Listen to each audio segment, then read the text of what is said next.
Kimetsu no Yaiba Mugen Train merupakan movie yang menceritakan tentang misteri hilangnya 40 orang dalam kereta tersebut. Kyojuro Rengoku diberi misi untuk membunuh iblis yang menjadi penyebab hilangnya orang-orang itu. Lalu Tanjiro, Zenitsu, dan Inosuke juga diberi misi yang sama dan menyusul Kyojuro. Dalam cerita ini, mereka harus mengalahkan iblis bulan peringkat 7 yang bernama Enmu. Tetapi, setelah Enmu dikalahkan, tidak disangka muncul iblis bulan atas peringkat 3, yaitu Akaza. Pada video ini, kita tidak akan berfokus ke cerita yang terjadi di Mugen Train, melainkan kita akan membahas kisah Kyojuro Rengoku sebelum menjadi pilar. Jadi jangan kemana-mana, karena cerita akan segera dimulai. Cerita kita mulai dari keluarga Kyojuro. Kyojuro merupakan anak sulung dari keluarga Rengoku. Ia memiliki ayah bernama Shinjuro Rengoku dan ibu bernama Ruka. Kyojuro juga memiliki adik bernama Senjuro. Keluarga Rengoku sendiri merupakan keluarga yang mewariskan teknik pernapasan api secara turun-temurun. Sejak kecil, Kyojuro hidup seperti anak biasa pada umumnya. Ia sering dilatih oleh ayahnya teknik berpedang bersama adiknya. Kala itu, ayahnya yakni Shinjuro merupakan seorang pilar api. Ayahnya adalah seorang pilar yang kuat. Terlihat dalam beberapa kilas balik, ia berhasil menyelamatkan beberapa orang dari serangan iblis. Semenjak istrinya meninggal, sifat Shinjuro berubah drastis. Dari sebelumnya yang selalu bersemangat mengajari anak-anaknya teknik berpedang, kini malah tidak mengajarinya lagi. Semenjak saat itu juga, Shinjuro selalu mabuk-mabukan dan membawa minuman beralkohol ketika menjalankan misi. Setelah kehilangan istrinya, nampaknya ayah dari Kyojuro ini kehilangan tujuan hidup. Shinjuro juga kini malah mempunyai sudut pandang yang pesimis terhadap pemburu iblis. Karena hal itu, Kyojuro dan Senjuro pun diberitahu oleh ayahnya agar tidak menjadi pemburu iblis, maupun seorang pilar. Karena menurutnya, menjadi seorang pilar adalah hal yang sia-sia. Terlebih lagi, menjadi seorang pilar tidak akan membuat hidup menjadi tenang. Ternyata, penyebab ayahnya berkata begitu adalah buku catatan sejarah dari keluarga Rengoku. Buku tersebut menjelaskan bahwa teknik pernapasan api diambil dari teknik pernapasan matahari, yang diajarkan oleh Yorichi sekitar 500 tahun yang lalu kepada leluhur keluarga Rengoku. Dalam catatan itu juga dikatakan, Yorichi yang merupakan pemburu iblis terkuat, yang bahkan bisa menguasai teknik pernapasan matahari pun belum bisa membunuh Muzan. Hal ini membuat Shinjuro insecure. Ia menganggap bahwa dirinya sendiri tidak berbakat. Ya, walaupun sebenarnya Shinjuro adalah pilar yang kuat, namun ia mengambil perbandingan yang terlalu tinggi bagi dirinya sendiri. Walaupun tidak lagi dilatih oleh ayahnya, Kyojuro terus melatih teknik berpedang dan teknik pernapasannya sendiri. Hingga suatu ketika, Kyojuro mengikuti ujian untuk menjadi pasukan pemburu iblis dan berhasil lulus dari ujian tersebut. Kini, Kyojuro secara resmi telah menjadi bagian dari pasukan pemburu iblis. Singkat cerita, Kyojuro menerima misi pertamanya sebagai pemburu iblis. Lalu ia menemui ayahnya untuk memberitahukan hal tersebut. Bukannya memberikan semangat, Shinjuro malah berkata bahwa baik Kyojuro maupun Senjuro tidak akan menjadi pilar api, karena mereka berdua tidak berbakat untuk menjadi pemburu iblis. Sekeras apapun mereka berusaha, tidak akan bisa menggantikan ayahnya sebagai pilar api, karena Shinjuro lah yang akan menjadi pilar api terakhir, dan anak-anaknya tidak akan mewarisinya. Walaupun tidak diakui oleh ayahnya, Kyojuro tidak patah semangat. Ia selalu mengingat pesan mendiang ibunya.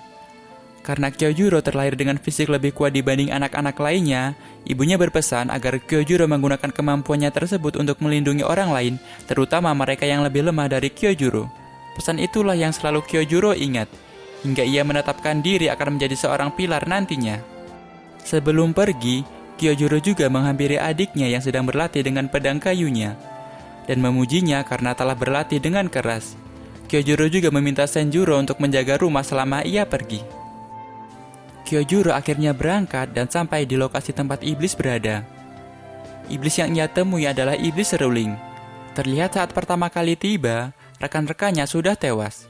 Melihat itu semua, Kyojuro langsung menyerang iblis tersebut menggunakan katana miliknya. Tak mau kalah, si iblis juga mengeluarkan senjata andalannya yaitu seruling. Dengan seruling tersebut, si iblis mengeluarkan suara yang dapat merusak gendang telinga manusia. Untuk menghindari efeknya, Kyojuro lalu menutup kedua telinganya menggunakan tangan. Namun hal itu membuatnya tidak bisa menyerang si iblis seruling. Kyojuro terus berpikir bagaimana cara untuk mengalahkan iblis tersebut. berdiam diri pun tidak ada gunanya. Karena si iblis seruling mampu memanggil 2 ekor anjing iblis untuk menyerang Kyojuro. Dengan terpaksa, Kyojuro membuka kedua telinganya dan dengan cepat memenggal para anjing dan si iblis seruling dengan teknik pernapasan api. Dengan begitu, si iblis dapat dikalahkan. Namun kedua telinga milik Kyojuro berdarah, akibat telah mendengar suara seruling dari si iblis. Hal ini membuat pendengaran dari Kyojuro sedikit terganggu. Setelah itu, Kyojuro memeluk 1 orang anak yang berhasil selamat dari serangan iblis tersebut. Dan Kyojuro pun berterima kasih kepada rekan-rekannya yang telah gugur, karena telah berjuang sampai akhir. Singkat cerita, Kyojuro kini memiliki murid yang bernama Mitsuri Kanroji. Kanroji ini merupakan orang yang bakal menjadi pilar cinta di masa depan. Entah sejak kapan mereka saling mengenal. Namun dalam ceritanya sendiri diperlihatkan mereka sudah berlatih ilmu pernapasan dan teknik berpedang. Dan sebagai hadiah atas kelulusan Kanroji menjadi pasukan pemburu iblis, Kyojuro memberikan sebuah haori berwarna putih kepada Kanroji. Tidak lama kemudian, seekor burung gagak datang ke kediaman Kyojuro dan mengundang ayahnya Kyojuro yang saat itu masih menjadi pilar api untuk datang ke rapat para pilar.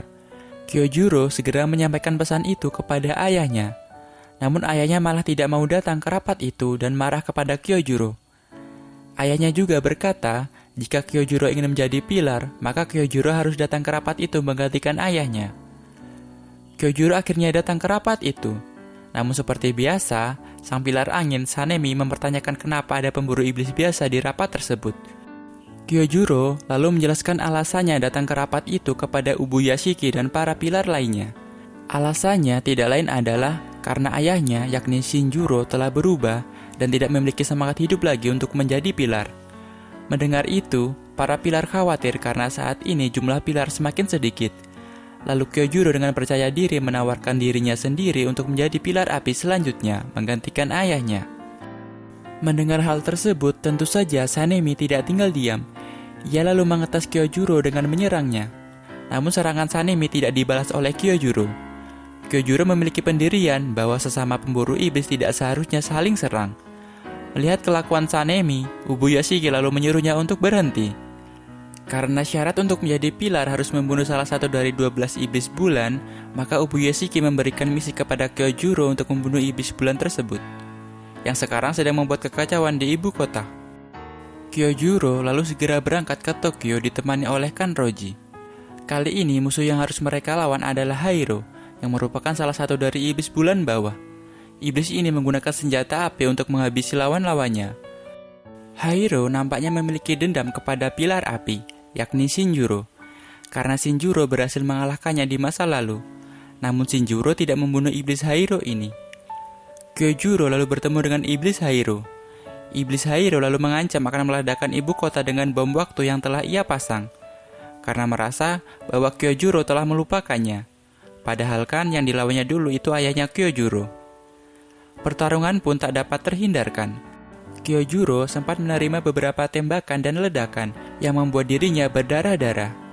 Namun Kyojuro terus bangkit untuk melawan Hairo. Di waktu yang sama, Kanroji dan para pemburu iblis lainnya berusaha untuk menjinakkan bom yang telah dipasang di tiap sudut ibu kota. Namun bom yang telah dipasang dijaga oleh serigala iblis yang bersumber dari teknik darah iblis milik Hairo. Dalam pertarungannya dengan serigala iblis, secara tidak sengaja, Kanroji menciptakan teknik pernapasannya sendiri dan berhasil menyelamatkan ibu dan anak yang ditemuinya. Walaupun sebelumnya sudah berlatih teknik pernapasan api bersama Kyojuro, nampaknya teknik tersebut kurang cocok dengan tubuh Kanroji, sehingga ia tidak bisa menguasainya. Namun dalam misinya kali ini, ia berhasil menemukan teknik yang cocok dengan dirinya. Teknik ini nantinya akan diberi nama teknik pernapasan cinta. Hairo kini mengeluarkan teknik darah iblis pamungkasnya.